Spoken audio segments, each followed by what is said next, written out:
Good afternoon, everyone.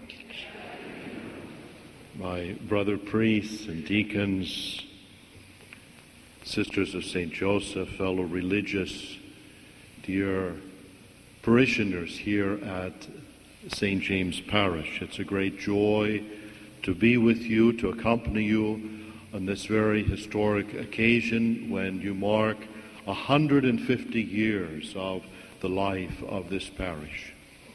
In this Eucharist, we hold up in a very special way all of those who have gone before us, the priests, religious, and laity who have been a part of this parish, those who founded it, those who made so many sacrifices to build this magnificent temple.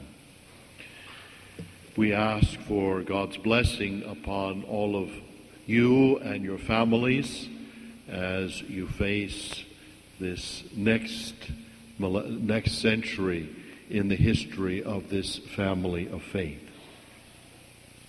We're very grateful to Father Murray. We all miss him at the cathedral, but I know he's doing a great job here at St. James and that you'll take good care of him for us. Today's gospel is a very familiar one to all of us. I can never hear the story, though, of the widow's mite without recalling something that happened to me when I was a young priest. It was after Mass one Sunday. My parish was made up of immigrants, mostly refugees from Central America, most of them undocumented, who come during the war. And as I was taking the vestments off, this young lad came in to the sacristy and he held out a $100 bill. And he said, "Father, we found this in the parking lot and my mother said I should bring it to you." Now, in our parish, we had never seen a $100 bill before. So we weren't even sure what it looked like. But I said to him, "I want to talk to your mom." And she came into the sacristy. I had baptized her sixth child a few weeks before, a little girl by the name of Shirley, who was Down syndrome. And I said to her, "Your husband wasn't with you at Mass." And she was a little reticent at first, but she said, "No," she said, "it just became too difficult for him. He's left us, the wife and the 6 children." I said, "Do you have enough to survive?" She said, "Well, Padre, as a matter of fact, I came to Mass today with a $5 bill in my purse. And I thought, well, I'm not going to put anything in the collection because I'm going to use this for milk for the baby." And then, as it happened, the gospel was the story of the widow's mite. And Anita took the $5 bill and dropped it in the collection basket. Crossing the parking lot after Mass, they found a $100 bill.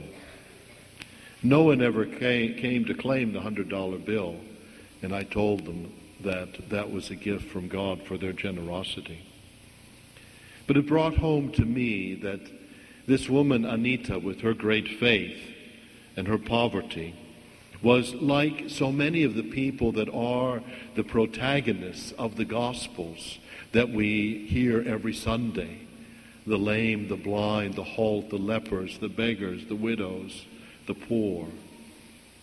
For Jesus, they were so important. I often share with people my favorite story about Cardinal Spellman.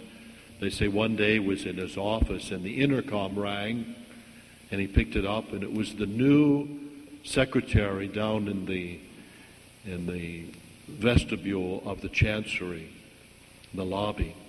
And she said, "Your Eminence, there's a man here in the lobby who says he's Jesus Christ. What should I do?" And the Cardinal said, "Look busy."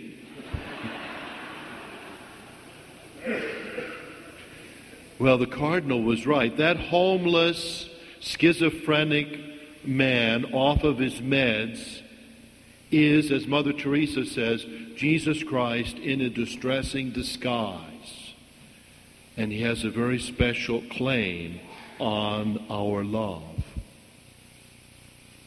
Last Sunday, All Saints' Day, the gospel was the Beatitudes. Such a beautiful gospel. It begins where Jesus goes up the mountain like Moses in the Old Testament to give us the new law, the law of love. And his disciples separate themselves from the crowd to go and sit at his feet and listen to his teaching. The week before last, the Sunday before that, was the story of Bartimaeus, where once again we see this contrast between the crowd and the community of disciples. In the gospel, so often the crowd is pushing people away from the Lord. When Zacchaeus, the tax collector, wanted to see Jesus, he couldn't, he was vertically challenged. And the crowd kept pushing him away. He had to climb a tree. When that paralytic couldn't get into the room where Jesus was, some of his friends opened a hole in the ceiling and let him down because the crowd kept him away from the Lord. 2 weeks ago in the story of Bartimaeus, when he's crying, "Jesus, Son of David, have mercy on me," the people are saying, "Shut up, go away, stop making so much noise." And then the disciples go over to him and say, "Take courage. Get up, the Lord is calling you." It's the difference between that crowd that pushes people away from God and the community of faith that invites people to come closer.